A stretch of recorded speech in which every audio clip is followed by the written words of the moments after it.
Hello guys, please अगर आपको video अच्छी लगे तो लाइक, शेयर और सब्सक्राइब जरूर करें। तो चलिए शुरू करते हैं। दोस्तों, आपको वह सच्ची कहानी नहीं पता जो हम आपको आज बताने जा रहे हैं। ये एक भूतिया गुड़िया की असली कहानी है। आपने आज से पहले जो भी भूतिया गुड़िया की कहानी सुनी होगी वे सभी असली नहीं होंगी, लेकिन जिस गुड़िया के बारे में हम बात करने जा रहे हैं वो आज भी इस दुनिया में है। इस गुड़िया को कोई भी अपने घर में नहीं रखना चाहता।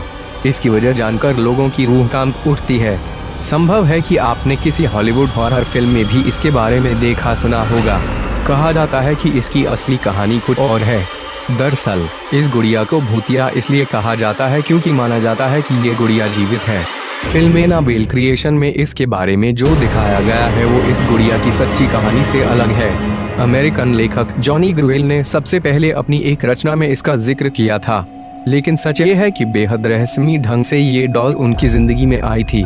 इसके बारे में जानकर आपको बेहद ताज्जुब होगा। दरअसल बात उस वक्त की है जब लेखक जॉनी ग्रुएल बच्चों के लिए एक किताब की श्रृंखला की रचना करने जा रहे थे। उन्होंने रेजडियन सीरीज नामक एक किताब के साथ एनाबेले डॉल को मार्केट में लॉन्च किया। उनकी यह किताब लोगों के लिए बेहद रोचक विषय थी। डॉल के पीछे छुपी अनोखी कहानी ने लोगों को इसे जानने के लिए मजबूर कर दिया। बात उस वक्त की है जब जॉनी ग्रुएल को अपनी घर के बैकयार्ड में यह डॉल मिली थी। जब उनकी बेटी मार्सेला पैदा हुई तो उसी डॉल से वो हर वक्त खेलती रहती थी। जॉनी ने जब अपनी बेटी को डॉल के साथ खेलते हुए देखा तो उन्हें रेजडियन स्टोरीज लिखने का आइडिया आया। पर दुख की बात ये थी कि 13 साल की उम्र में ही मार्सेल की मौत हो गई। उसकी मौत का कारण संक्रमित टीका बताया गया। मार्सेला की मौत के बाद जब रेजडियन स्टोरीज को मार्केट में लाया गया तब उस डॉल का मॉडल भी बुक के कवर पेज पर छापा गया। ये मार्सेला को श्रद्धांजलि देने के कारण ही लॉन्च किया गया था।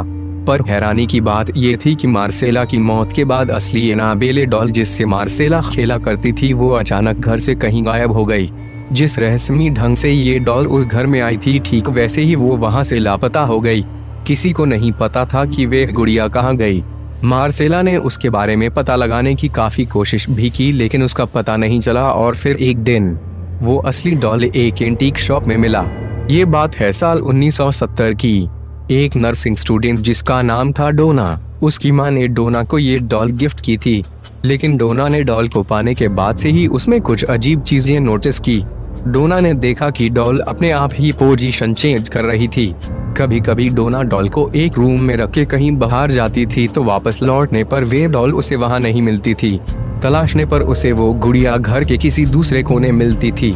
एक दिन डोने ने कमरे में लौटने के बाद देखा कि डॉल के हाथ और पीठ पर खून के धब्बे लगे हुए हैं। वो दहशत भरा ये नजारा देखकर बुरी तरह कांप गई। डोना को समझ आ गया था कि उसके साथ कुछ बुरा हो रहा है।